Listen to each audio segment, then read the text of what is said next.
Welcome to the evening session of the City Council meeting. The meeting is called to order, and I will ask the City Clerk to please call the roll. All council members are present. Would you please stand with me for the Pledge of Allegiance and remain standing for a brief moment of silence? I pledge allegiance to the flag of the United States of America and to the republic for which it stands, one nation, under God, indivisible, with liberty and justice for all.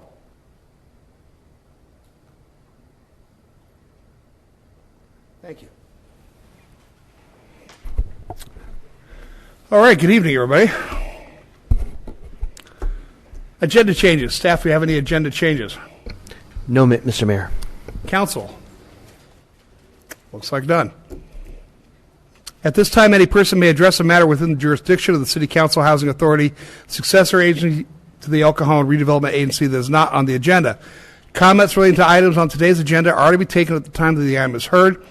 State law prohibits discussion or action on items not on the agenda. However, council, authority, and agency members may briefly respond to statements or questions, and an item may be placed on a future agenda.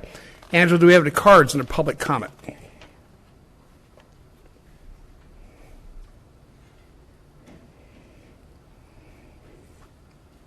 No, sir, we have no cards. All right. On to the main event. Item 100 is an appeal of a planning commission decision regarding the East County Crematorium. And staff will tell us about this. Mayor and Council,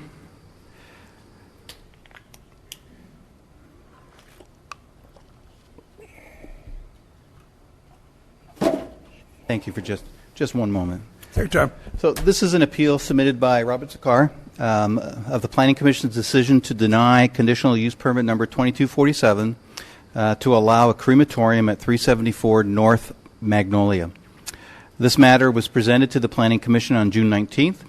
The Planning Commission made findings of general plan inconsistency and incompatible land use, intensification of a legal nonconforming use, not consistent with the downtown master plan, and no established need at the subject site, and concluding that the proposed crematorium should be located in the least populated and detectable area.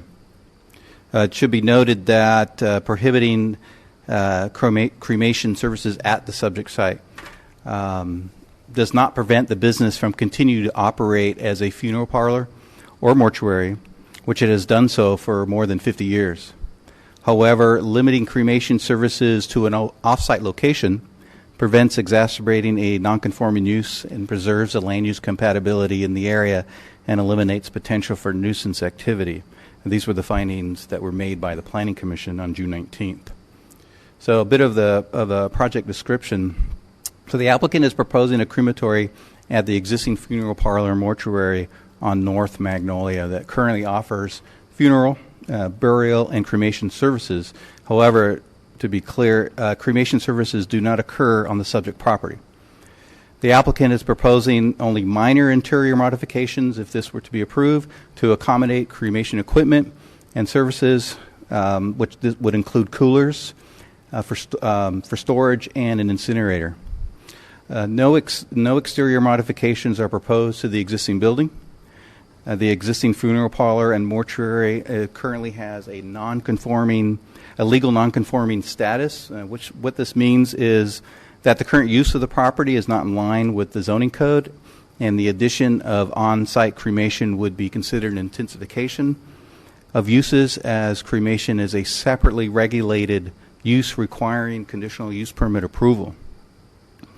Also should be noted that the downtown master plan also prohibits these uses on commercially zoned property, which is in the downtown, which are primarily on commercial corridors on Magnolia and Main Street. However, this property is zoned residential, which according to city records was commercial up until 1974. However, city records could not explain why the property was rezoned to single family. So for the record, the property is zoned RS6, which is a single family zone. And now, in order to allow an expansion of a nonconforming use, the council must make findings. One, that the strict or literal interpretation and enforcement of the The regulations which is applied here would result in a practical difficulty or unnecessary hardship, and the approval of a conditional use permit will not be detrimental to the public health, safety, and general welfare, or to properties or improvements in the vicinity.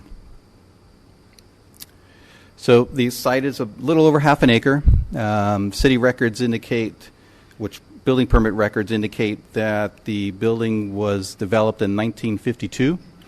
2 driveways provide access to the site, one on the north property line, one on the south property line. There are about 40 parking spaces on site, and it's located in the Magnolia Avenue corridor in the downtown area. So I'll give you a visual image and a perspective. Here's the site, as you see highlighted in the indicated subject site on North Magnolia. It's just one property south of Wisconsin. On the corner is a commercial an office, and then to the south are some miscellaneous retail. Across the street is where the Rubios and the HHSA and Motor World and Indian Motorcycles can give you a perspective of where it's located. And immediately to the west is residential. And here's an image that shows you the street frontage on Magnolia. The general plan designation for the property is office non-retail. Again, the zoning is residential. We've already gone over that the crematory and the intensification of a legal non-conforming use requires a conditional use permit subject to findings. It is governed by the Downtown Master Plan and the Mixed-Use Overlay Zone. The Downtown Master Plan is intended to create a mixed-use urban village, and it promotes mixed-use development, primarily residential uses with supportive commercial uses. We've already talked about how the Downtown Plan lists as prohibited uses funeral parlors and mortuaries, but it just indicates that in the commercial zones, does not indicate that in any residential zone. While a crematorium is a use that's not explicitly prohibited, staff believes that the use is similar to funeral parlors and mortuaries and would not be allowed within the downtown areas. It falls within the same land use category. The project site is also located within the mixed-use overlay zone, which is designed to create an urban framework of residential and commercial properties and ensure compatibility between existing and proposed uses. So the staff is recommending that the City Council affirm the Planning Commission's decision that denied conditional use permit 2247 for East County Crematorium. And staff is available to answer any questions. Thanks, Tony. Any questions of staff? Okay. Public hearing is now open. Angela, do we have any speaker cards? We have 11 speakers. The first one is Jan Thruston.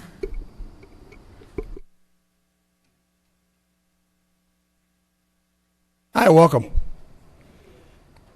Thank you very much. My name's Jan Thruston. I own Crystal Cleaners, and I'm also owner of the property that is directly adjacent to East County Mortuary. I also have 2 partners in that property. I came tonight because I was here once before when this was proposed to the council, and there was a speaker here that explained the machinery, the equipment that is used for this process, and also the process that follows it. After listening to that, I had no qualms whatsoever about the process. Robert is an awesome neighbor. He watches out for the neighborhood. I don't believe he would ever do anything to put any of us in any kind of jeopardy, to damage the reputation of the neighborhood. And I just wanted to let you know that I have no qualms whatsoever about this being installed next door to my building. And we are the 2 closest buildings that there are right there together. I just have one driveway between my building and his. And I would like it to see it proceed forward. Thank you. Thank you. Jan Kelly.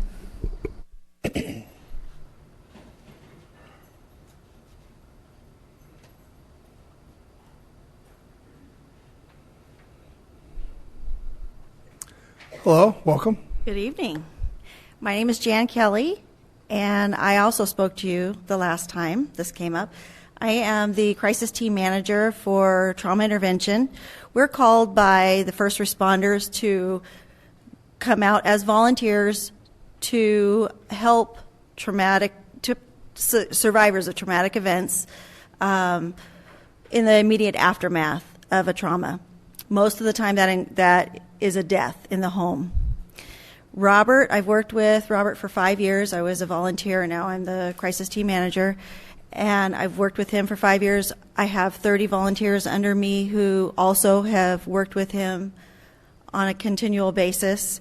And I just want to talk to you a little bit about Robert. You're going to hear all the technical things about the machinery, and you're going to hear some things about him, but I want to tell you my perspective. This is somebody who cares about people. He cares about families, and he will do whatever it takes to make sure that a family gets what they need when one of their loved ones dies. For instance, we had a death just this week where the family could not do anything. It was at night. They had no money, nothing. And their apartment manager was desperately trying to call for a county cremation so that there would be no cost to the family. And of course, the county offices were closed. So she called Robert, and Robert said, "Hey, don't even worry about it. I'll take care of that, and if I don't get anything out of it, that's fine. I just want to take care of this family." And he came out and picked that loved one up. That's the kind of person he is. He does what he says he's going to do. Most people don't know that their loved ones are not cremated already on site. When your family member dies and goes to the mortuary, they think that's the last stop. And that is not the case. Most of them are going either to Vista or out of the county. And what an injury that is to family members that don't even know that their loved one is not going to stay in that place. It is needed out here. It would be a wonderful option for our families to be able to offer that to the survivors of deaths. And I hope that you'll consider it. Thank you for coming. Sean Kelly.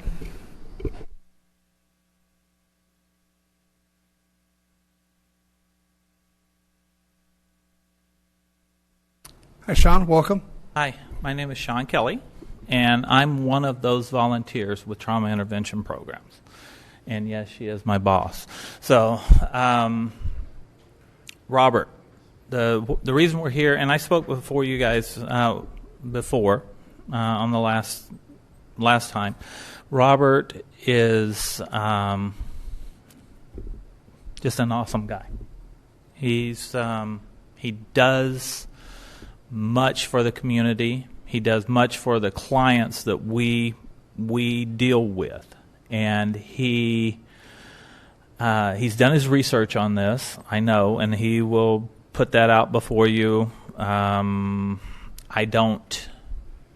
I can say is that having worked closely with Robert for the last 4 years, he will bend over backward to, and I think he's done a pretty good job of putting this out to the community and out to the city also. I hope you guys consider it, and that's all I can say. Sorry. Thank you. Alfred Atala.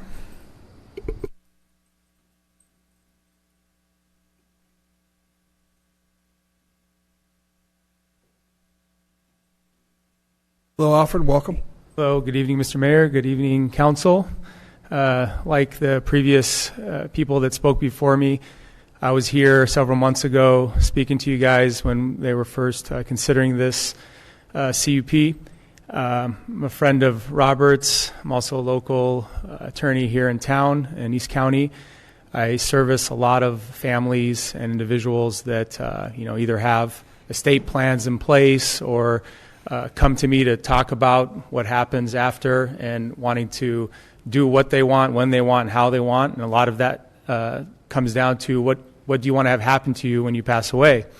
And a lot of people don't know, like the previous people have said, that your loved one is not going to remain at most of the mortuaries or majority of the mortuaries here in town. They're going to be shipped off like cattle to Vista or outside the county.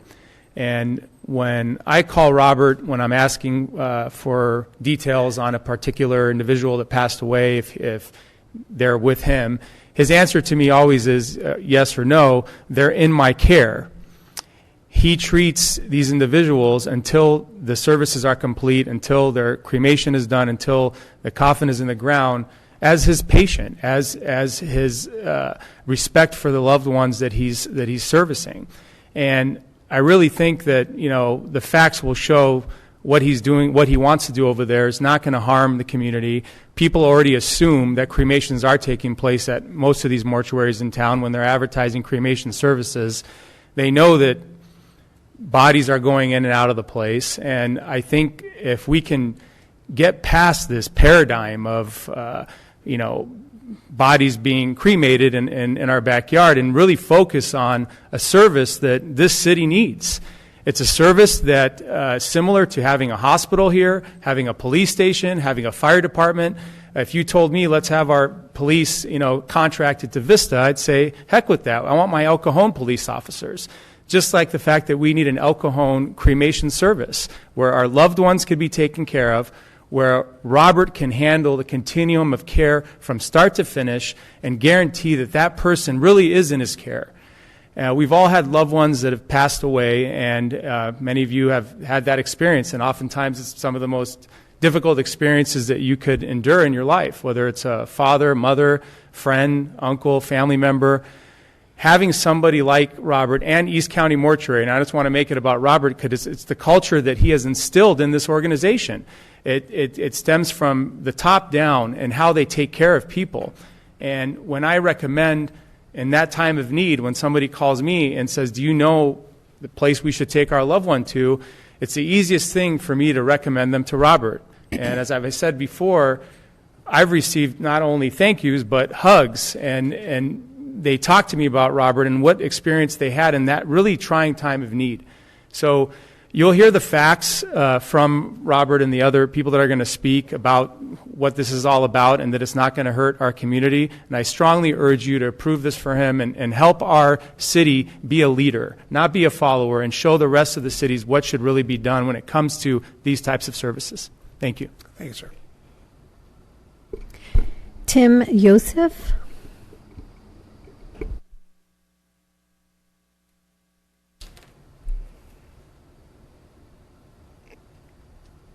Mr. Joseph, welcome. Thank you, and good evening. My name is Tim Youssef. Good evening, Mr. Mayor. Good evening, City Council members. I'm a relative and friend of Robert's. He performed the funeral services for my father. That being said, I was listening to the staff findings and the staff recommendation, and one of the things I heard was whether there would be any detriment to public health or public safety. And when we look at this type of the service provided by Mr. Zakar, specifically right now, he's providing funeral services in a downtown area, and I understand it's a non-conforming use currently in the area that it's in.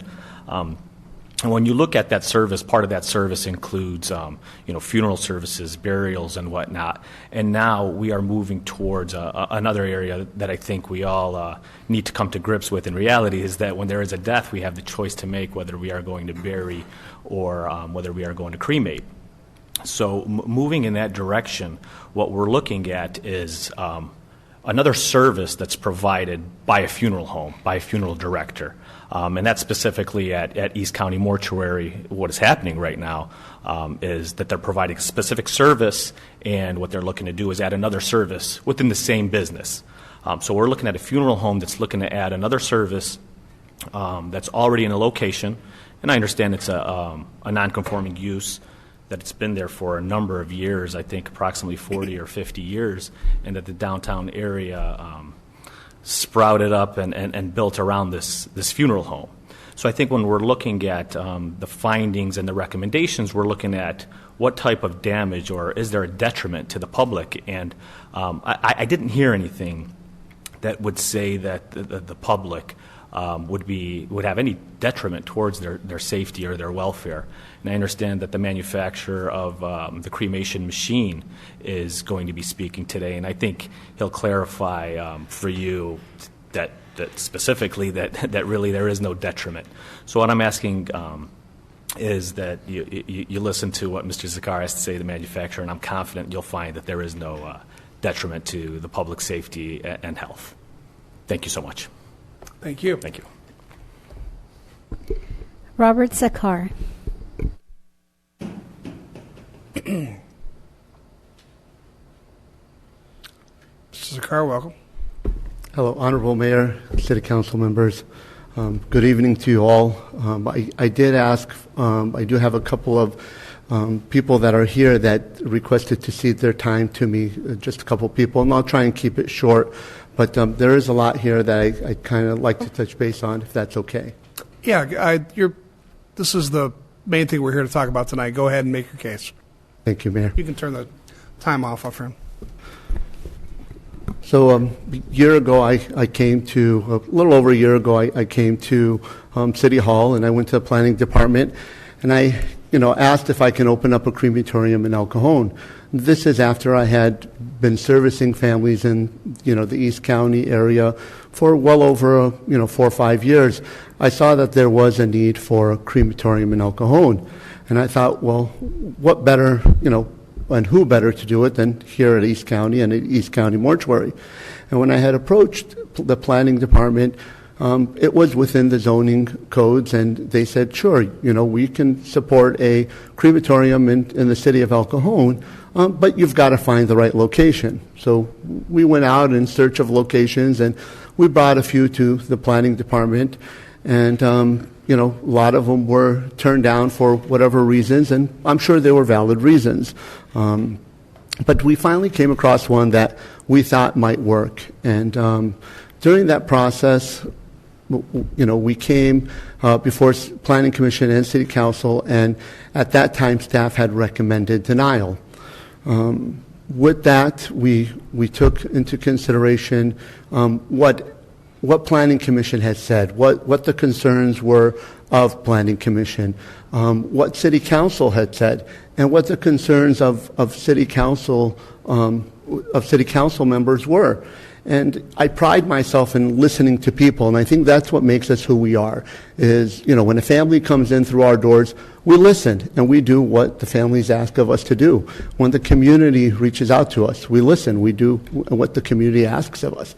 And when City Council makes, their decision and they tell me what their concerns are, I listened as well. So I go back to, March of last year, and I think about what transpired here and what was said.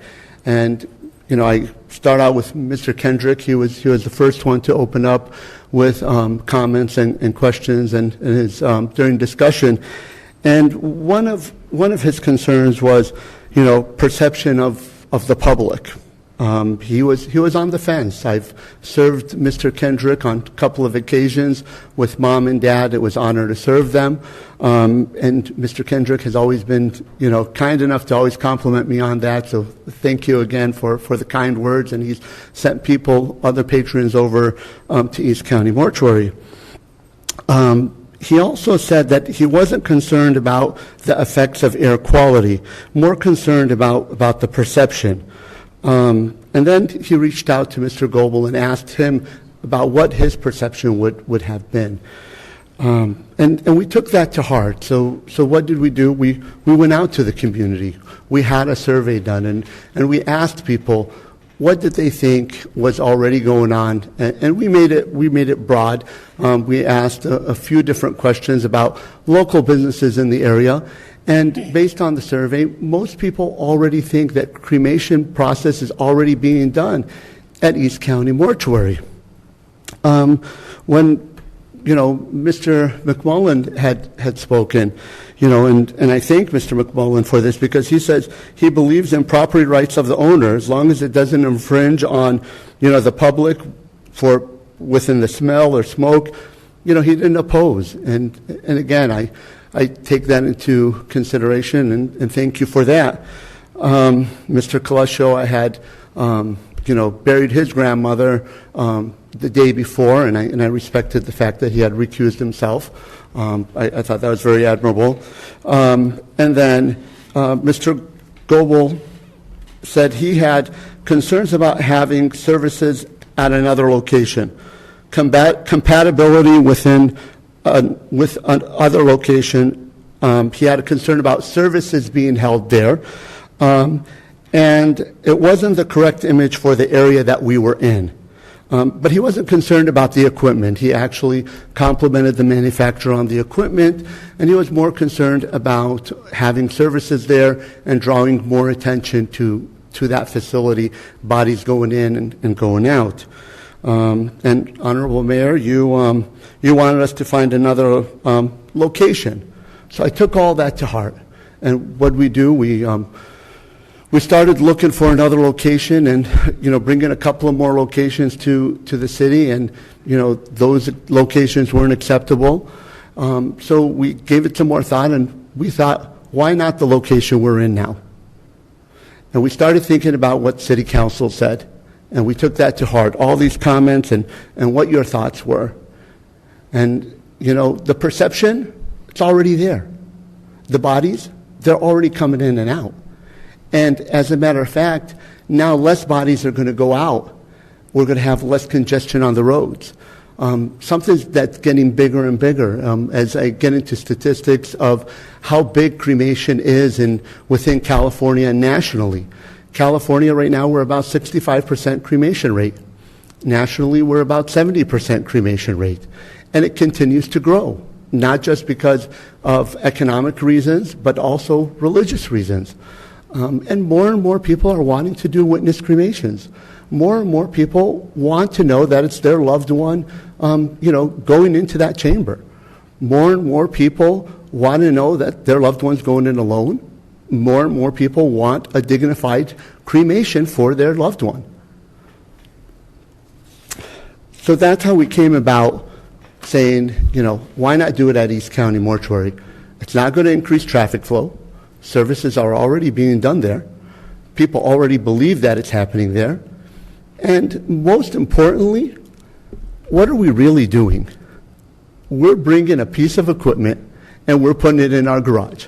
We're not building a new building. We're not building a new business. We're not starting a new business. I like to call it an ancillary use. Just like a gas station adds a mini market, just like a store adds a lottery machine, or a meat department, or produce, or even supermarkets are putting Starbucks in their facilities. This is a service that we're already providing. This is a service that the community knows us for and respects us for. And as Alfred had mentioned earlier, I want to be able to tell a family and honestly tell them that when their loved one comes into my care, they don't leave my care until we put them in their final resting place. And that's important to me. As Jan said, if I say something, I'm going to do it. I do what I say and say what I do. One of the things I was really, flattered by was when Mr. Kelly got up and spoke at planning commissions, and one of the planning commissioners asked him, they said, how would you feel if a crematorium opened up next door to you? And he said, I would be okay with that. Not only that, but if you allowed Mr. Zakar to put it in my backyard, I wouldn't mind that either. Well, today Jan from Crystal Cleaners came and she put her money where her mouth is. She is my neighbor. She does own the property next door, and she's okay with it. And I think that carries a lot of weight. We go back to the staff findings, whether it's consistent with the applicable goals. We're existing. We're not going to go anywhere. We've been there, staff says, since 1952. I've heard people say we've been there since 1942. But even since 1952 is a long time. Like I mentioned, there isn't going to be any physical changes, no construction. We're putting a piece of equipment in our garage that's going to be facing our chapel so that when we do a witness cremation, people can do it in our chapel. People can have a nice surrounding.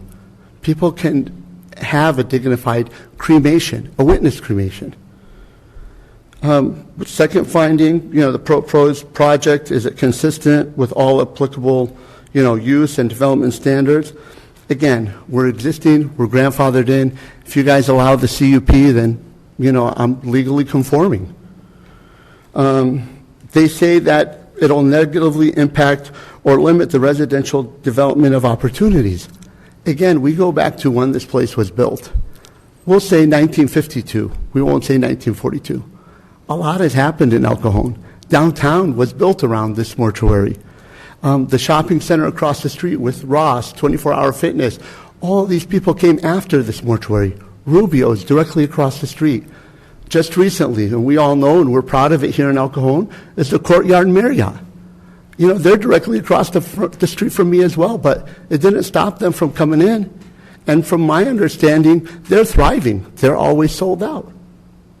So obviously, I'm not having a negative impact on very many people in El Cajon, not for a long time. The proposed project, another finding, the proposed project will not be detrimental to public health safety. It won't be detrimental to public safety. Well, it won't. There's no facts that show that it will. There's no evidence that show that it will. There's nothing supporting that it will be. And the manufacturer is here today to speak to that. He's going to tell you about the equipment that we use. You guys have heard it. I've provided you guys with the equipment specs. There's been source testing. We're monitored by the Air Quality Pollution Control District. So, again, as far as safety and well-being and pollution, none of that exists. We have to get past the point of cremation being something bad. It's not bad. It's a service that this community needs. And what we're proposing to do, this community doesn't have. Even if we're doing witness cremations at other locations, regardless of that, they don't have the type of service that we're proposing to do inside of a chapel, where people can watch, people can see, people can be a part of it and know that that was their loved one, and they sent off their loved one, and they have closure. It's the final chapter.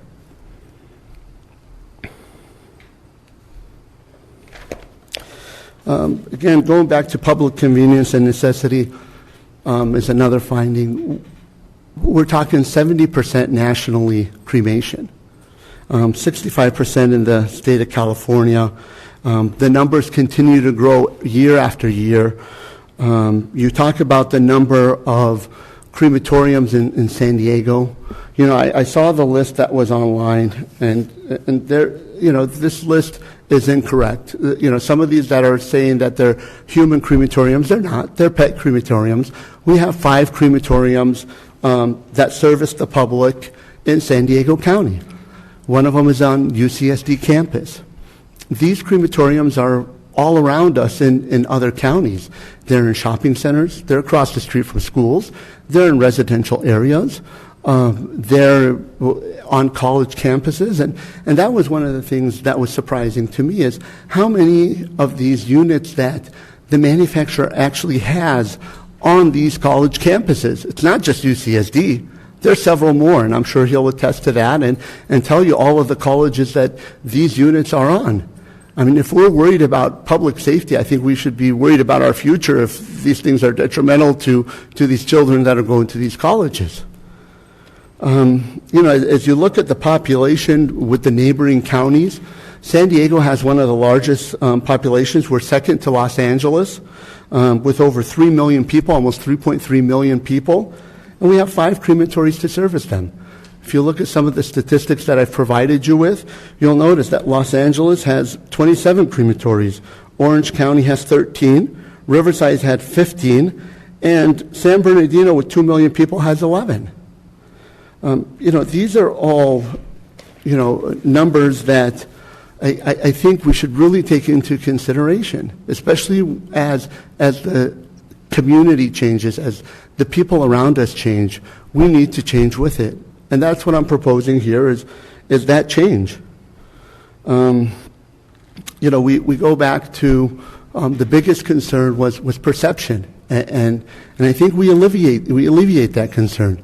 Another concern going back to bodies being moved around. Again, we're going to alleviate that concern as well, because now less bodies are going to be leaving. When they come in, if they're being cremated, they're not going to be put back into a vehicle and taken to a crematory, regardless of where that crematory is.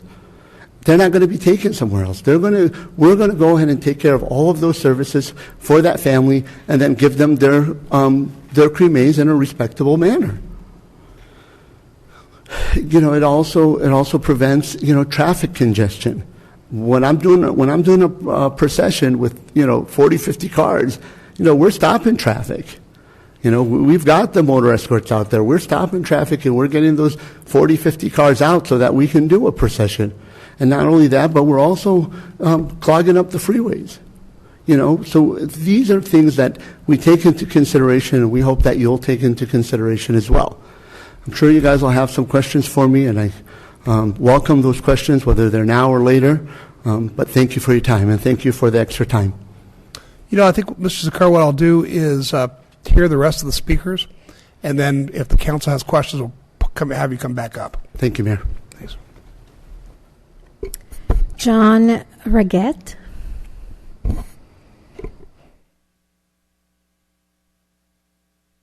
Mr. Raguette, welcome. Thank you. John Raggett with American Crematory, and I'm here just to give you some information on the equipment if you had any questions. And then also one of the things that Robert forgot to leave out is I know that there's a concern. One of the things that people don't know is that this equipment is governed throughout the year by 3 different agencies. So there's one, the city approval, and obviously it's across the street, so you'll be looking when you pull in and out of work.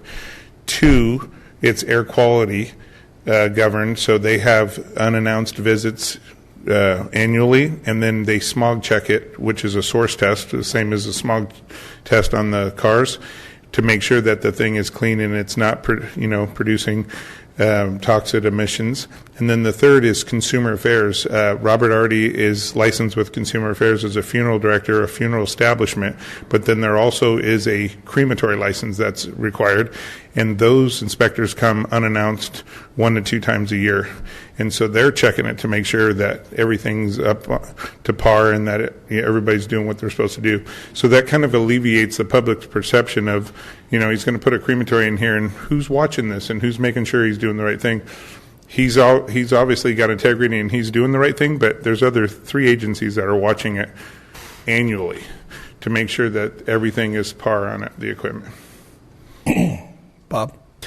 Yes. The only information I have is experience the one out in East County that was no longer there, below the Jack in the Box. And I had a sister-in-law and a son-in-law that lived in Blossom Valley, and when they came out, they could smell it. And as I understand, the new machines you don't smell anymore, or yes, sir. What do they do with that odor? So just kind of give you some history on that. Great family-owned Neptune Society, great people. They purchased at the time, in 1979, the latest and greatest technology from overseas, a European machine, and that machine was built on the job site. It kind of goes underground, and the problem with it in today's application is that we found out through the findings through the 70s and 80s that we needed to run at a higher temperature and more BTU so that it does kill all that smoke and odor that would come if you ran at a lower temperature. And so what happened with that poor gentleman's machine is it was old and it needed to be replaced. And he kept it up and, he did the maintenance on it and all that, but there wasn't enough BTU because they hired our company and we found out the thing's not burning at temperature like it should, and that's why they were having those issues. I don't know that it was putting out that set that the news people were saying. I think that was more of the freeway traffic, but it still was a nuisance. And so he rightfully shut it down. The air pollution revoked his thing, and then he bought new machines and put them out in San Bernardino in another residential area within 1,000 square feet of a school, because if you put a crematory within 1,000 square feet of a school, they'll allow it, but they just want you to notify the students and the parents. So he's doing great, and it's going there, and I think that machine is just sitting there unoperable. Probably the gas is disconnected, but I was part of that whole thing also. Well, they could smell it when they drove past it. And, Yeah, it was low the- temperature. Yeah. So if you're not burning at least 1,400 degrees and higher, it's kind of like barbecuing. You could, there is an odor. So that's why all the newer machines and everything that's built now. And just so you know, there was older machines all throughout San Diego Air, the Cypress View, Greenwood, Eternal Hills, UCSD. We took all those equipment out and replaced them all with new ones. So I'm a fortunate chosen vendor who's have every crematory in all of San Diego County. Yeah. And we've replaced all those 1960s, 70s, and 80s equipment and replaced them all with new 2000 plus technology at every single location within San Diego County. And there's been no complaints of No odor complaints. from any You of them? can look it up and check with them. We don't have any issues. And again, annually, they're monitored by 3 different agencies and source tested every 5 years to make sure, just like your car when you get the registration in, has to be smog tested. Everybody's doing their due diligence to make sure everything's on par. Thank you. More questions? Gary? Sir, could you tell us a little bit about the accident down in National City? I can. Another one of our piece of equipment. At first, we thought it was operator error, and things happen. People make mistakes, but at that present time, there was a power door failure of it not going down. And so what happened was the operator inserted the case, and 99.9% of cremations are done in cardboard caskets, and the other 1% are done in a wood casket. And this particular one had a cardboard casket, and so the machine is required to preheat to that temperature, so we don't have the issues like over in Lakeside. And so the machine was preheated, and when the gentleman put the cardboard container inside the machine, he went to go hit the door, and the door didn't come down, and it started the cardboard casket, or the cardboard, that holds the body and that allows it to load in easily. That ignited, and that's what caused the smoke to come out, just like if you were to light a fire in your fireplace. And then there's a suppression system inside that building, and so it hit that suppression system, and then it turned off the machine and the power. So if you don't have oxygen on any fire, whether it be in your fireplace or in a crematory, then that machine the smoke will come out the door, and that's what you saw on the news clips is, smoke coming out the door, and that was the cardboard. It wasn't the actual person. The person never ignited. It was just the cardboard. So, everything's not great all the time. There is things that happen, but, when the fire department got there, they went up and down with the door, and it worked fine. So then we thought it was operator error, but then we looked at the cameras, and we noticed, when he pressed the door, it didn't go down. So anything like that can happen, but, it doesn't happen often, because that's the first time since you guys have been alive that you've heard of that. And we manufacture them, and it doesn't happen. There's an emergency release valve on the machine, and, when you're panicked, things happen. Thank you. How could only the cardboard burn and not what's in the cardboard burn? Well, the person's refrigerated before, and so it's going to take heat to heat that up. So you have to have a direct flame on there, and there was no direct flame on there. So basically the cardboard ignited because the floor was warm, but there was no fire on the actual cremation.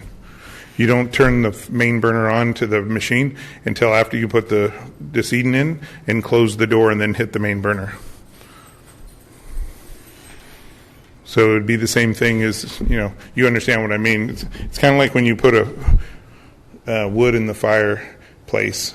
The wood doesn't catch right away, but the paper does. And then after you get the heat up, then the wood finally catches. Kind of layman's terms on how to explain that.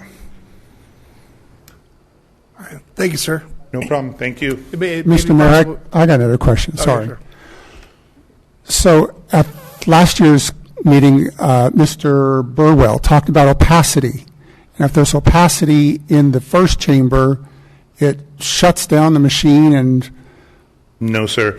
So the opacity is in the stack, and so what our whole goal is as a manufacturer and all the manufacturers in the United States is we don't want any smoke or any odor coming out of the machine.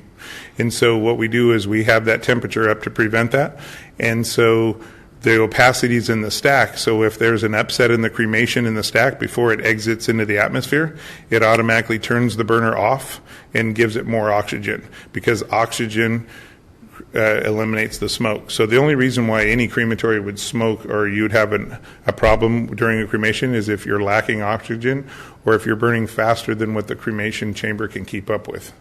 So why did the machine shut down?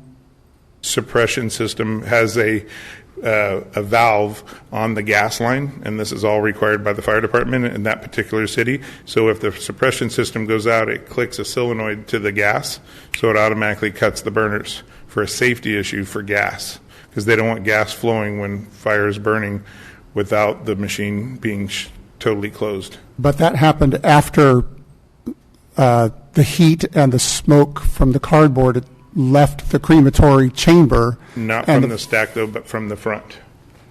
So there was no smoke coming out the stack, so it came out the front, and then it ignited the smoke alarms, like the one right above you. Yes. And so if it triggers that, it clicks a solenoid valve that kills the gas coming to the machine, and then kills the power. Yes, so the fire suppression system in the building is sir. what cut off the gas to the machine, is what you're saying. That's I'm correct. asking, why did the machine not shut itself off? Because a door was open and the machine was operating. It could have been if the operator would have turned it off.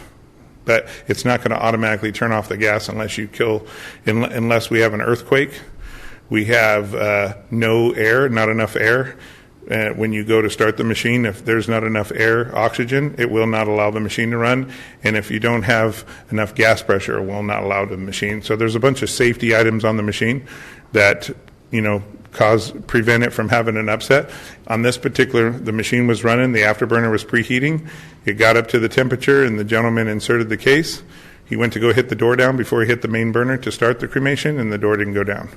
So when the smoke had came out from the cardboard being ignited, it came out the front and then hit that smoke alarm, and then the smoke alarm did its job.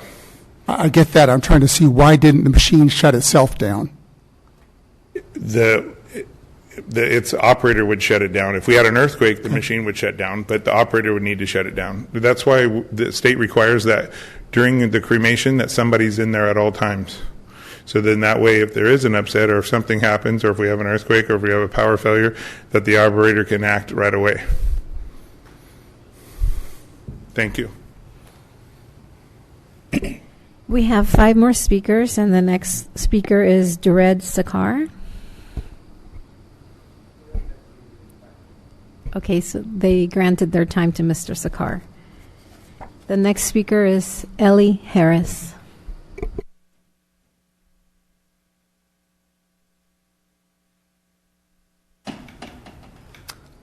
Ms. Paris, welcome. Hi, thank you for having me. I'm with an organization called La Mesa City Hope, and my executive director couldn't be here this evening, so we got together today and we wrote a letter that she wanted me to read to all of you. Sure. Okay. As the executive director of La Mesa and manager of La Mesa City Hope, we have had a number of opportunities to collaborate with Mrs. Zakar. Mrs. Zakar and East County Mortuary have always exemplified the highest standards of professionalism and compassion. City Hope works with crisis situations. Our clients are often facing something horrific with very little resources to support the great needs in the moment. For them, in the moment of loss, their sorrow is often deepened by the thought of not being able to properly honor the loved one who just passed away. When we call Mrs. Zakar, we know that the clients will be well cared for, their loved one honored, and somehow the services provided will be incredible, even on an impossible budget. We have personally seen Mrs. Zakar offer to do services at a price that would require him to pay part of the cost out of his own pocket. Each interaction with Mrs. Zakar furthers our conviction that he is a compassionate business owner, a representation of compassion in East County, and a responsible and honorable citizen. As East County residents, we appreciate the City of El Cajon's careful considerations of Mr. Zakar's request. However, we strongly believe for the sake of our citizens, a crematorium in El Cajon would serve our community well. The cremation option and process is growing in significance for families. Many cannot afford to bury their loved one without these services. They should not have to travel long distance during their time of grief to be with their loved ones during this time. We are not surprised that in light of a community need, Mrs. Zakar is once again willing to step up and meet that need. We cannot think of a better person for the City of El Cajon and the residents of East County to place their trust in for this than Mrs. Zakar. If he is given the opportunity to go forward with adding the crematorium, Mrs. Zakar and East County Mortuary will be able to serve this region even more than he already does. His proven record of professionalism and commitment to this community provides confidence that he will use and maintain the equipment properly to protect the citizens in his community. The high standards by which he conducts his business make him an amazing candidate to trust with his critical need in this region. It is with great admiration and respect we thank Mr. Zakar for all that he has already invested in this community and given to the citizens, and thank the City Council of El Cajon for their careful consideration of this important request. We are thankful that it is indeed Mr. Zakar, a man, business owner, and fellow citizen making this petition, a man we can trust to run a crematorium with great care for all of his citizens. And that's with Danny Womack as the executive director.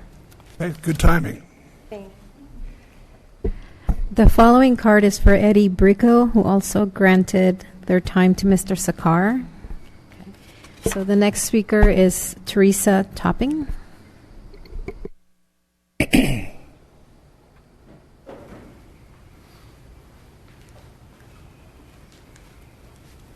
Ms. Topping, welcome. Good evening, Mr. Mayor and fellow council members. I live here in El Cajon. I've lived here since 2002. I've lived within the county since 1957. And I don't know Mr. Zakar at all. But I had followed this in the press last year and this year. And I live in Fletcher Hills. I live on the street above, on East Side Road above Flying Hills Elementary. And I was very disappointed last year when only one council member voted in support of the crematorium on Marshall. Because I feel that with our cremation trends in our state, that now more than ever, El Cajon needs to approve a crematorium here locally. It's a long distance there's certain religions and just also family decisions that want to witness their loved ones' cremations. And I think it's really horrible that if they go with Mr. Zakar's funeral home, they have to travel such a long distance. And it impacts our highways. When my father died 13 years ago, we were in a funeral procession from Lemon Grove to Holy Cross Cemetery, and there was a collision in the funeral procession just going that short distance. So I just really feel that the City Council to tonight make a really important decision in our county and show the lead for other municipalities in approving the decision to have a crematorium here locally in El Cajon for people of mostly East County, but the whole county, because it's just more efficient. I have no concern. I had no concern over air quality where I live if it would have opened on Marshall. And I'm retired from the district attorney's office, and during my 34-year career, I dealt with families that were victims of a homicide and had to try to bury their loved ones. And it's also an economic decision that you're making for people tonight, to have affordable, honorable burials and taking care of their loved ones. And I just think that I hope that Mr. Mayor and the other council members will join Mr. McClelland and support this decision tonight. I just feel very strongly about it. And you'll also be servicing people of lower income who can't afford casket burials, and even to go through driving 40 miles to be cremated, that's ridiculous. I just expect you to make the right decision. Thank you. Thank you. Last speaker is Daryl Priest. Hey, Daryl, welcome. Good. Daryl R. Priest, 124 West Main Street, El Cajon, California. And I'm going to come at this as a little different angle here. I think the main thing is we need to protect SB 182. It's been in effect since the 80s, 81, 82, I think, when we did it. Over the years, we've had proposals for drive-through Starbucks, for liquor stores, for McDonald's, I think Bob's old enough to remember when they were going to put a Lucy's laundromat on the corner of Main and Magnolia where Brago Health is at. And we've always protected it. And the problem that I see as a developer, and we're making tremendous momentum, is, again, we need certainty. And SB 182 gives developers certainty, right? We know what we can do. We know what we can't do. If you make this exception here, it's going to open up the floodgates for whoever knows what, right? As you know, Starbucks did want to have a drive-through here, which would be detrimental to the downtown. We have a few drive-ins right now. We have Jack in the Box that's been there since the 50s. Just like Milt Paris's old mortuary, I actually knew Milt. I knew his daughter, Yvonne, right, in the Lions Club together. And Ron was a former president of the Mother Goose Parade. And so, it's been here for a while, but we really need to protect this. And also, I'm sorry, I didn't say I'm actually the president of the El Cajon, the downtown PBID. So if I've got 3 other members here. If I could get a little more time, I'd appreciate it, if that's appropriate. So it sounds like Mr. Zukar is a great guy. He's providing a service to the community. This is just the totally wrong spot. I live in Blossom Valley. And I remember the crematorium out there, and it was bad. And my wife would not go near that Jack in the Box with a 10-foot pole. All my neighbors knew about the place, and it just sends the wrong message. I imagine the guys at the Marriott, if they knew there was a crematorium right across the street,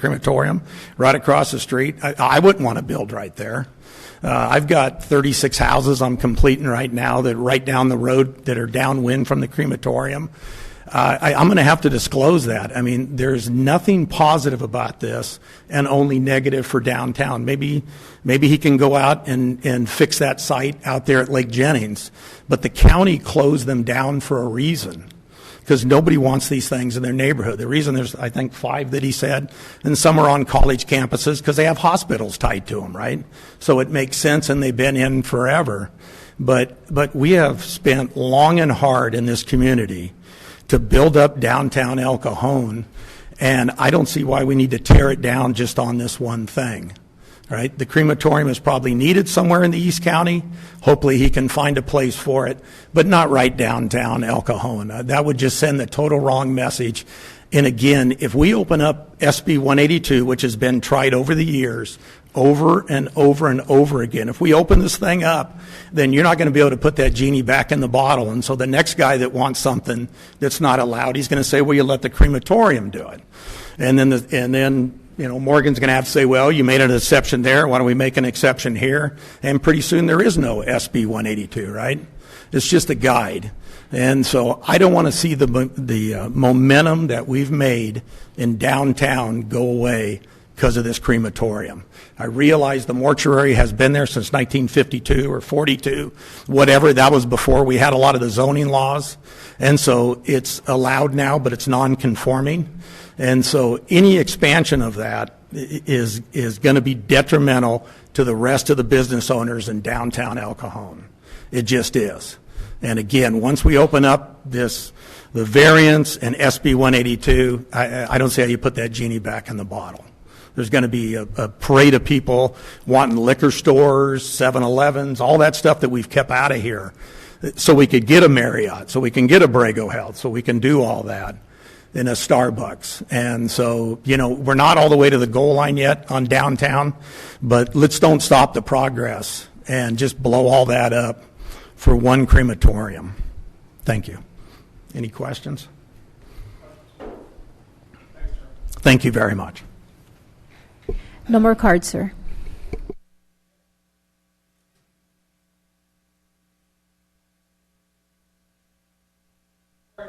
Hearing, would the council like to bring back any of the speakers to ask questions? Ben? I'd like to call Robert up.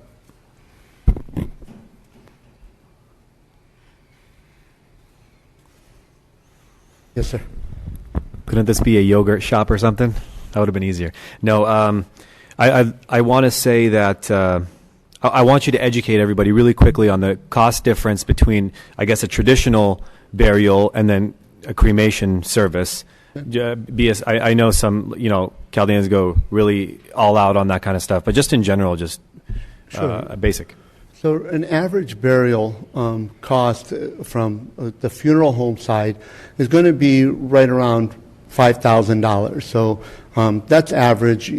Some people can do it for a little bit less, and some people, of course, can do it for a little bit more, and that's depending on the merchandise that they purchase. I always give families an analogy, about caskets, and I always tell them, look, these caskets are all going to go into the ground. They all serve the same purpose. But what determines the price of a casket is the material it's made out of. So, like my ring is a white gold ring. If it was made out of platinum, it'd be more expensive, but the same ring. Same thing with caskets. As far as cremation, on the cremation side, you can have just a direct cremation, and you can do it as low as $1,000, but you're done there. And some people might take the cremains and bury them in a crypt or bury them into the ground. And if they do, it's a lot less expensive for that little piece of land than it is when you do a burial. So the mortuary cost is about $4,000 or $5,000 average, but that's not where the costs end with a burial. Just like property value in San Diego for housing is up, well, it's the same thing on the cemetery side. Your average plot, cemetery plot, is usually around $13,000 to $15,000 for the plot. And then you're looking at, the lowest I've ever seen them is right around $5,000, $6,000. And that's like the lowest. But they go up to as high as, $15,000, $20,000, $30,000 for a plot. So before this, I did do the research on a lot of it, and so I'm familiar with the different spots that had some of the issues, and I appreciate the gentleman who made the comment about basically outdated equipment and due to smell and what have you. So and it's just like automobiles. Automobiles polluted more in the 80s and then less so in the 90s, and then you go on and so forth. I want to how I play this in my head is I would never put perception over being business friendly or anything like that, and I wouldn't expect you to move. I usually say that it's like a routine of mine. I don't expect people to move their businesses because people are against it, and so I think it's a risk versus reward. If it's $5,000 an average for a traditional burial, and then it's $1,000 and you're done with cremation, then it sounds like it's something that it's and good on you for being industrious enough to figure out that there's a need for that, right? So all of those stats that you mentioned obviously lead me to believe that it's a lucrative business, and again, good for you. I mean, and that's my position is to make the business community thrive in my city. So I have no issue with that. So, good on you for being industrious. The findings that I read on here, I don't think that it's, SB 182 would, by allowing this to happen, would open the floodgates and all that stuff. Because we look at things, I look at things as on a case-by-case basis. It's either a good idea or it's a bad idea. I don't care about SB 182 or anything. If it's a good idea, it's a good idea. If it's bad, it's bad. So I'm looking at the numbers and how for our city and what the median income is, and so that's why I asked you that. That's the main question for me. Obviously, the hazards and the pollutants and all this stuff, and I think we've addressed a lot of it, and in the research that I did independently, addressed a lot of it too. So I'm pretty comfortable with that, and so I think my thing is that it's a service that's needed. You're a small business operator, and I'm in all, full speed ahead with that. And the risk versus reward, the reward is higher, the way I'm understanding it, than anybody else. And the fact that your neighbors, the people who either live there or everybody can come up and say how nice somebody is, and vice versa. But the fact that your neighbors have no issue, direct neighbors and what have you, have no issue with it, that speaks volumes. There's nobody really speaking against it. So I'm there with that, just to kind of let you know where my head is going. Thank you, and thank you for stating, the case-by-case basis. I actually did write that here as well, and I would hope that, City Council, comes in with an open mind, and I believe you guys do so with every case, and it is a case-by-case basis. If something is good, I would hope you guys would be in favor of it, and if something is detrimental, I would hope that you guys would vote against it. And one last thing, and the example of the door not closing, and it has to be there have to be an operator there. If the fear is, well, there could be a fail because an operator missed the lever to close the door, but you could fall asleep behind the wheel and the car's not going to stop itself. Sure. So yeah. But, the body, when we go back to the Neptune, which was off of Highway 8, the body is made up of 90% water. So really, all that is evaporated, so there isn't going to be any smell at the temperature that we're burning. And at our locations, the way the building is situated, again, we're putting a piece of equipment inside the garage. No one's going to be the wiser. There's going to be a stack 12 feet high where people can say, oh, there's a crematory there now. People already think we're a crematory. Are you guys going to do animals too? No, sir, just humans. Thank you. Anything Hi, Robert. Hello, Steve. How are you? Great. Good. It's nice to hear people stand up for you and say you are the right guy, because you are the right guy. Thank you. There's fewer and fewer family-owned mortuaries in this country, perhaps. It's become more of a corporate thing. So I think you're kind of a rarity in being family-owned and especially locally owned, aren't you? We are, yes. So, I'm also the president of the San Diego Funeral Directors Association. I have been for the last 2 years. And, unfortunately for us as independents, 50% of the funeral homes today are owned by corporate. And not to talk ill of anyone, but again, this is an industry where you need that personal touch. This is an industry that the independents truly do much better than the corporate, because they can relate and because they're the ones there from start to finish. We're not handing off. When we pick someone up from their place of death, they come inside and they meet with us. And then when they have the service, we're there for them. And then when we take them to the crematory or we take them to the burial site, we're there as well. So we kind of hold their hand through the process. And this is one thing in life that I think you need someone to hold your hand. And if you don't, we're there the same way. So one of the advantages of being locally owned is you get to make the decisions. You don't have to report to a general manager or a vice president somewhere. You're the guy. So my question is, what's your objection or your obstacle if city staff has identified some areas out in the manufacturing zone near Gillespie Field? What would be an obstacle or an objection you have to operating that as a satellite location with the crematorium there? Well, I've gone through the staff process before where they were okay with a location, and we all saw what I ended up with that as well. And, like you said, being the owner allows me to make those decisions. And before I thought having a satellite location was okay and it was a good idea. Today I don't feel the same way. I don't feel that having a satellite location is a good idea. I think by having it there at the funeral home where bodies are already coming in and having the nice ambiance for the families and not moving the bodies around is a much better idea, more practical, and I think it's a win-win for everyone. Again, when you say I'm the owner and I don't have to answer to anyone, I always tell families I have two policies and two only. As long as it's legal and humanly possible, I'm not going to say no. That's all I request of a family. No one gets hurt and that it's legal, that I'm not going to get in trouble. So we live in an era of social media and the internet is the new yellow pages for business. When we go to look for businesses, we go to the internet. We search for where is mortuary service in El Cajon or something.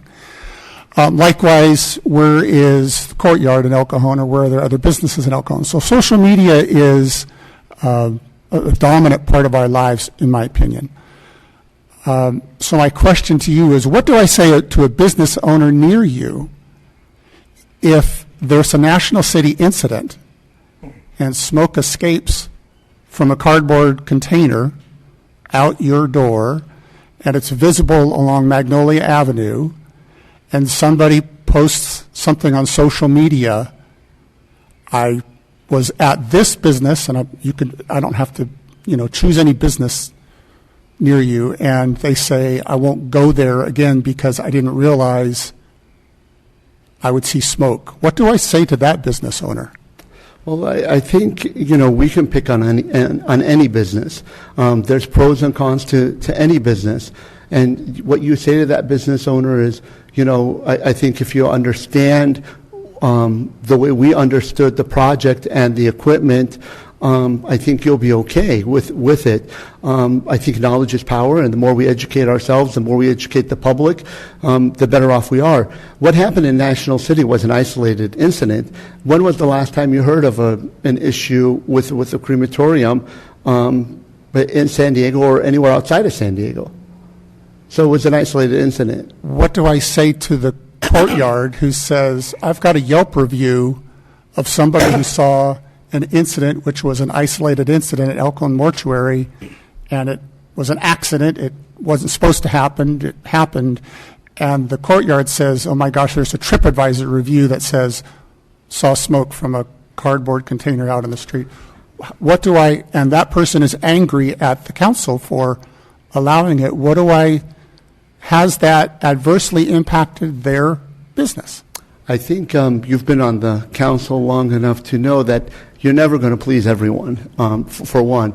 But to what you said, I would say the same thing to the Courtyard as I would say to them if they saw somebody on the corner doing drugs and they got a bad Yelp review because someone in El Cajon was doing drugs in front of the Courtyard.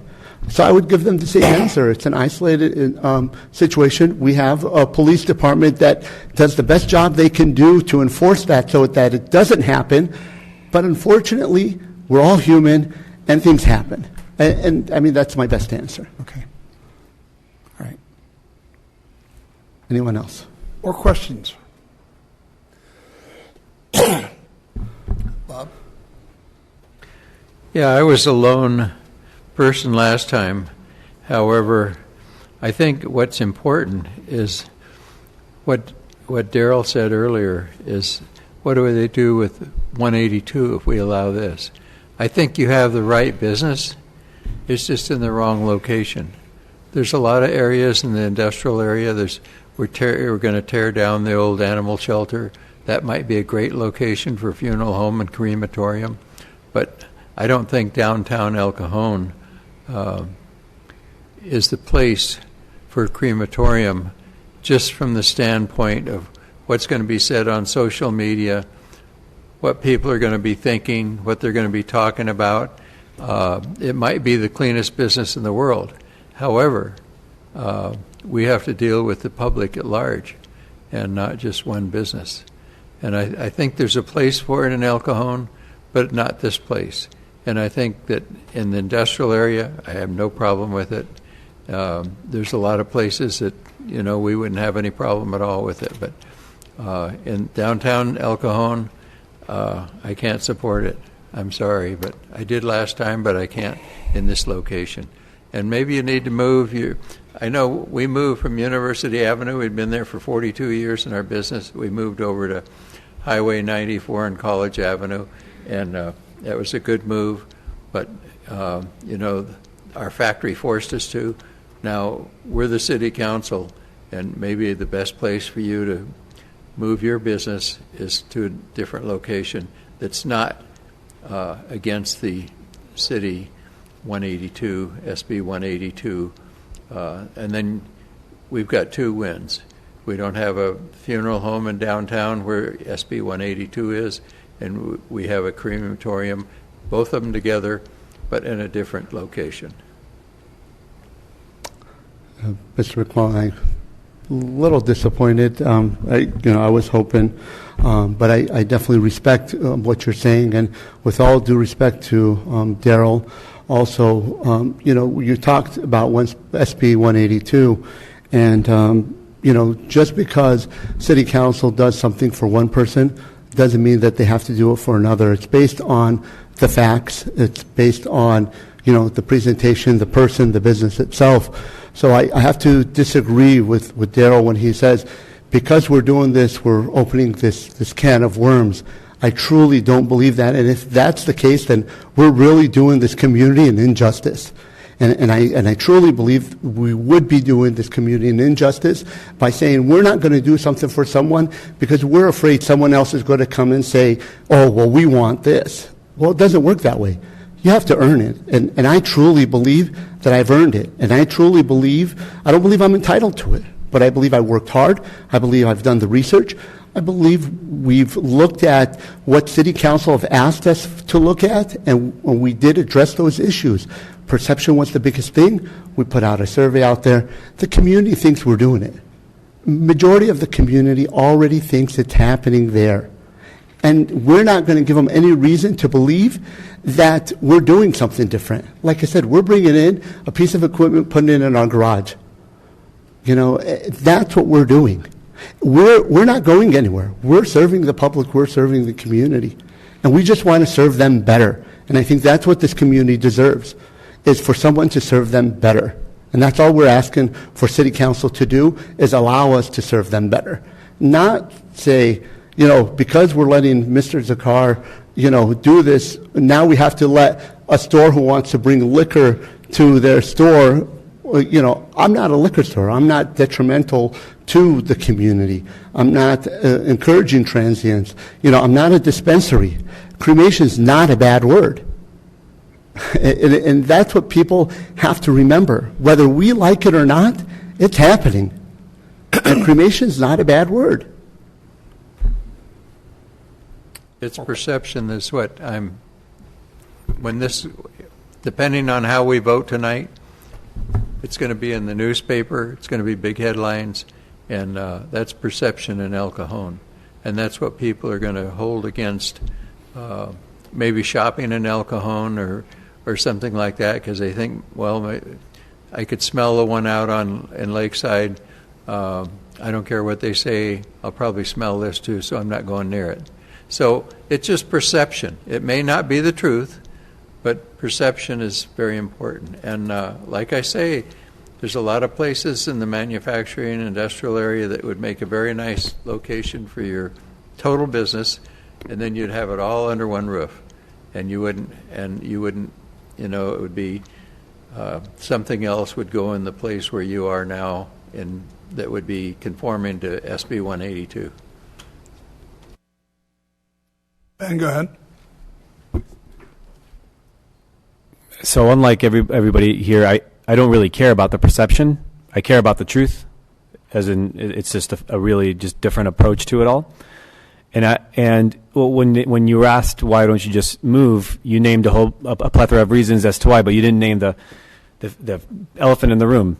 Overhead. It would cost more money to move. So as a business person, you have to because if people are going to watch this or read about it, that would make the most sense. Do you want to spend another $500,000 while you still keep your place? No, that probably makes no sense. Then, if I was to say, yeah, sure, we live in a internet world. What would I tell somebody that says there's a crematory over there? I would say, you're going to save $4,000 by being cremated as opposed to being buried. That's what I would say to them if somebody asked me. And another thing is, I think, the Marriott's right here or everything else. Most of the reviews, if they were at all negative that I've seen, even about the Marriott, isn't about the Marriott itself, but it's about homeless people around it. So, thank you, Mr. Klushu, on that. And on that note, about social media and the paper, I may be, today's news today or tomorrow, but the following day somebody else is going to be that news. And really, we can't base on our decision on that, especially when the newspaper has already said that there's a crematorium coming. Look around you. Look in this room. How many people showed up in opposition? And you got to remember that. This has already been in the paper. This has already been on the internet. So we didn't sneak into today's meeting. It was on the agenda. It's been in the San Diego Union Tribune. It's been on the internet. And I didn't see anyone other than, Daryl come up and speak. And Daryl, again, there's a developer in the area, and I understand that. But you don't have any residences here that are here yelling and screaming and saying, no, this is a bad idea, or, look at East County Mortuaries reviews, they're horrible. We have 5 stars. Families love us. People love us. And there's a reason for that. What paper? Everybody keeps referring to a paper that was in the paper. What are you talking about? San Diego Union Tribune. Nobody reads that. Okay. Anyone else? Any other questions? So, Robert, I have a question. If this doesn't work out tonight, will there be no crematorium in El Cajon, or will you continue to look for a place? There won't be a crematorium in El Cajon. Mr. Klusher brings up a good point. I spent over $100,000 on this, and I'm happy. I understand business. I'm not new to business. I'm a businessman, but you've got to know when you've got to fold them, and you've got to, you can't tell me or ask me to go look for another location in El Cajon when I've brought several locations to the city, and then at the 11th hour I got denied. And today, I address all of what City Council has asked me to address, and I bring them a perfect plan, that supports the community, that, again, alleviates perception, that eliminates traffic, and I could go on and on. These equipment, you guys are telling me, let's talk about UCSD. UCSD has a crematorium, a piece of equipment on their college. And so you guys are going to tell me that students will not go to UCSD. It's not a medical facility. It's a college. And it's a great college. You're going to tell me that people will not go to UCSD because they have a crematory machine, piece of equipment in that school? So now you're going to tell me that people aren't going to build or do business in El Cajon because I have a piece of equipment that nobody even knows about or already thinks it's there? I mean, I'm not. I'm done. I spent enough money on this. And, I'll continue to support El Cajon. I'll continue to give back and take care of these families the best I can. But I really think that El Cajon needs this, and I think, these families need it. You may not need it right now, but when you do, and I hope you're not going to need it, but you're going to want to be there. You're going to want the closure. The coroners, Dr. Wagner says it best. When we fill out that death certificate, that's the last chapter of your life. And when we do that funeral service, that's the last chapter. What do you want to remember? Do you want to remember your loved one being in a box and inside of a warehouse setting, garage setting, and going into a retorque? Or would you rather be in some sort of chapel or a room that looks beautiful, kind of like the way you guys have here with your backdrop and everything, and your loved one going in with dignity? I don't care what everybody else is doing. I want to do it better. And I want you guys to help me do it better. I know you guys care about El Cajon. Look what you guys have already done. We want to set a standard. Forget about Neptune. They make me look bad. With all due respect to the owner, he's a good friend of mine. I like him and everything. But, let me show everyone how it's done. Let El Cajon show everyone what we're all about and how we can do it and how we can do it right. That's what I'm asking here. You guys are a governing body as well. you guys are across the street from me. These crematoriums are in shopping centers. They're across the street from other city halls. Like I said, they're across from schools. You don't hear, look, small incident happens, cardboard catches on fire in a National City mortuary. There was never a fire, no violations, no nothing, and it makes nationwide news. I mean, really? But other than that, what have we heard? How many other stories can you quote me or tell me about that you've heard about with crematoriums? And they've been around for years. But again, allow us to be leaders. El Cajon is setting the standard, is showing people how to do it right. Well, I want to do the same thing. I want to follow in your guys' footsteps. I want to show everybody how to do it right. That's all I ask. Any more questions for Mr. Carr? Thank you, sir. Thank you.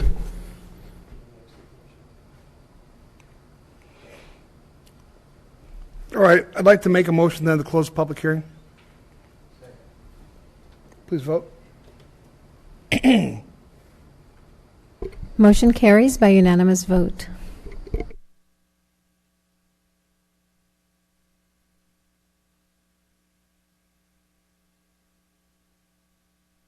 Thoughts, gentlemen?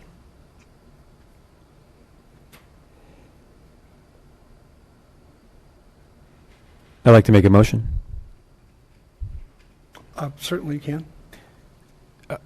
So I'd like to make a motion upholding the appeal and declining the Planning Commission's denial.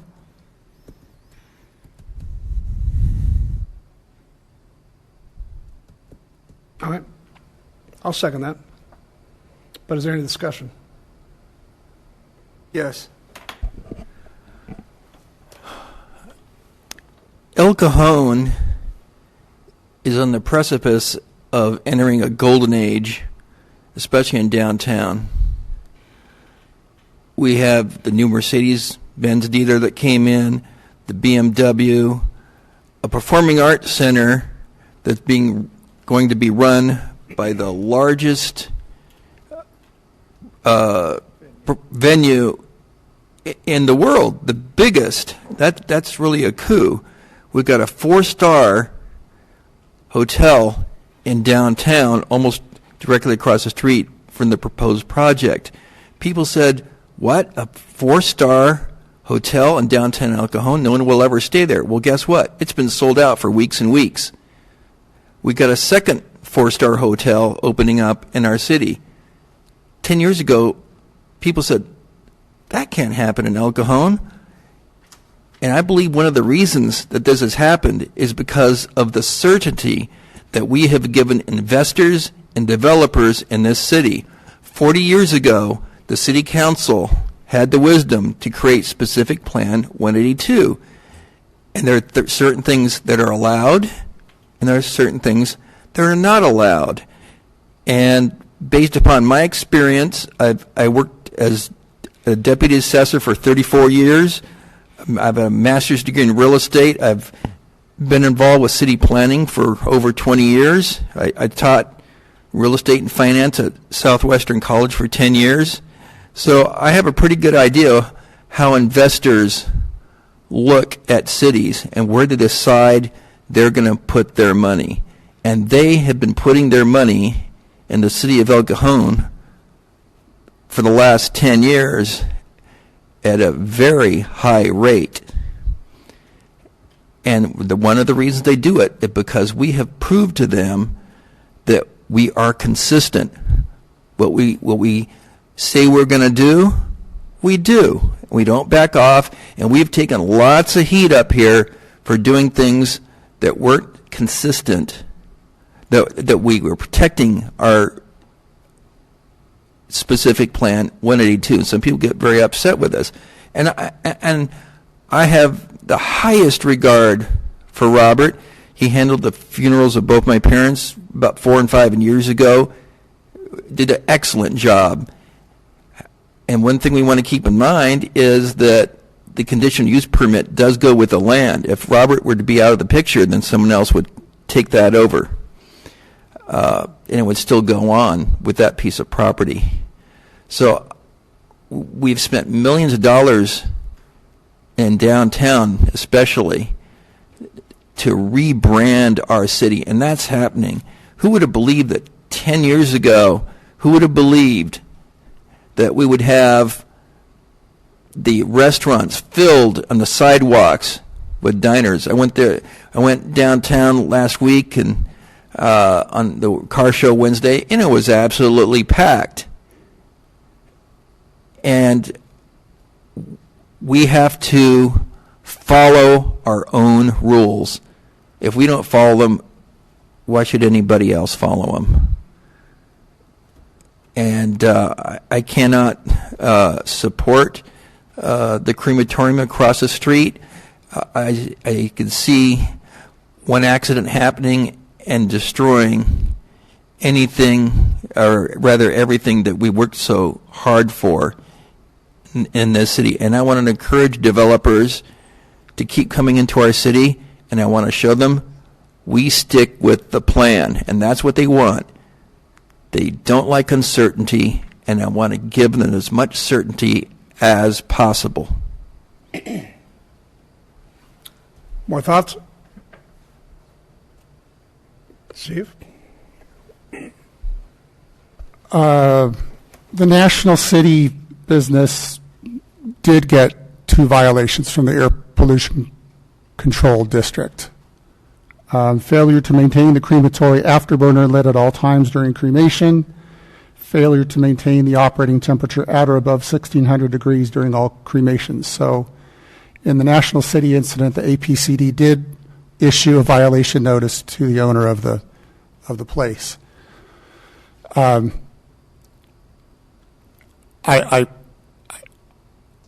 This is a retail district, commercial, retail, a mix. How do I turn my back on those that have made the investment in that part of town and risk a National City incident? It's the National City incident that bothers me on this one, because it's an isolated incident. It shouldn't have happened. I don't know why the machine will work if the door is open. I think that's a design flaw. I think it's I went back and listened to last year's hearing and learned about the first chamber, the second chamber, the stack, the opacity, that you operate your machines at 1750 to 1800 degrees, that body fat is at the first 3 minutes, and exothermic, all sorts of things. I don't know why that machine works with the door open. And that's how smoke got out. It didn't go through the stack. It went through a door that didn't close. What happens if that isolated incident happens in downtown El Cajon? And now I have said to all those people, come invest in El Cajon, but yeah, I let this, and I knew about this. If I didn't know about the National City incident, it'd be one thing. I didn't think that could happen, but I know about it. And so how do I turn my back on the downtown business community and say, it might happen. It happened in National City, it might happen, so we're all just going to have to live with it because it's a possibility. There's no doubt that 5 crematories are not enough for San Diego County. No doubt there's not enough. Is it El Cajon's responsibility to house the 6th one? It's not our responsibility. We're willing to do it, but just not in this area, is my opinion. The Planning Commission found that the general plan was inconsistent with the general plan, that it was incompatible with the land use, that it intensified illegal nonconforming use. This was not consistent with the downtown master plan. There's no established need at that site. I don't see fault with the Planning Commission's thinking on this one, and so I would support it in a satellite location in manufacturing zone in Gillespie Field. I'm sorry I wasn't on the council when you started this whole thing, because maybe we could have had a vote for that along the way, but what's here is what's right now. And I got to also think about the people on the other side of the street and down the street, just because they're not here doesn't mean they're not opposed. That's what's called a logical fallacy. So because you don't show doesn't mean that you're not opposed to it. You're the right man, you're the right service, you do so much more than all these other mortuaries. It's this location and the risk of another isolated incident harming those that I protect the investment for as well. I'm sorry. Ben? Well, let me try, I guess, my hand at some hyperbole. When a rocket goes to the moon and it explodes, we're not like we shouldn't go to the moon again because that happened once before. And it's the same concept. So that's just sort of an exaggeration there. But I would say you treat this as a case-by-case basis because developers are. I don't believe that the idea of 1 second that developers are going to say we're not going to come in because there's a crematory there. I don't believe that one bit. I think that as a small business is the backbone, especially in this community. It isn't developers. So I would say that I would look at it as a case-by-case basis. If it was Robert, if it was Mike, Jack, or whoever else it was, I would be looking at it as a case-by-case basis. And I understand if just because people aren't here doesn't mean that they're opposed to it. But I'm pretty sure, Robert, that you could have filled up the room with people for it, but you didn't. So that doesn't really say anything either. Well, again, I go back to cost savings and what it would cost for burying a loved one in this community. I look at the technology and where it's come. And with respect to the minimal pollutions and all that stuff that we're looking forward to in the new ways of putting loved ones to rest. And the last time you were here, I don't know if you recall, I touched upon freezing cryogenics and all those the new technology that is being implemented all over in Europe. And so I would be in favor of it, but it looks like you got a 3-2 here. But I may be wrong. I'm usually not. Any others? Yeah, we're still discussing. I think I owe everybody the opportunity to hear my thoughts on this. I got to tell you, I've been really conflicted on this one. Completely understand everything that Daryl's saying. I respect all the opinions up here on the dais. I think they all merit. But my gut feeling is that nothing's going to go wrong with the crematorium. It's going to be okay. Nobody's going to remember it in a couple of days. It's not going to be a problem. It'll probably be good for the city. But you got to count to 3, and you're not going to get 3 votes on this. The one thing that was really disappointing to me, and I'm hoping, Robert, that it's your frustration and exhaustion from this, is that I think that you are the right guy to do this, and I think there should be a place to do this in town. And when the smoke clears from all this, I hope that you will work with the city, and I encourage our city staff to do everything they can, because Robert is a native son. He's done right by all of us, by our parents and by our folks that have passed on. And I think it would be good for the city to have this. I can't order it, but I encourage you to find a way that everybody gets what they need. And having said that, unless there's other discussion, we'll put it to a vote. And I'm going to have to clarify this. Is there any other discussion? That's what I recommended, is that there's places in El Cajon that this would be very good. It would help the city. It would help him. It would help the people that want to take care of their loved ones, but not on Magnolia. So, any other discussion? Okay, so Mr. Colossio's motion would be to uphold the appeal. So a yes vote means that we would allow the crematorium, and no vote would mean that we would not. Is that correct, Council? If you're ready then, please vote.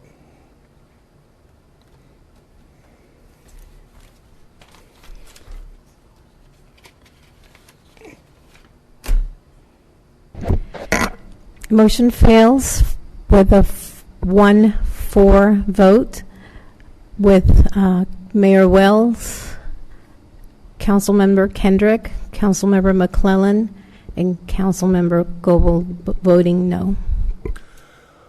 Okay. Thank you. I hope the discussion will continue. Actually, Mayor, we do need a motion to approve adopt the resolution now that has been recommended by staff to deny the appeal. This was to uphold the appeal, which didn't get a favorable vote. We still need a vote to put closure to it. All right, I make that motion. Second. Please vote.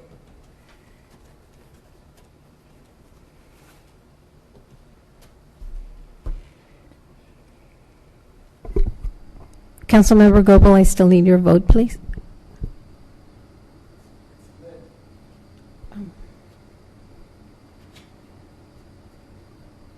Okay, I did. Motion carries by a 4-1 vote with Councilmember Kalasha voting no.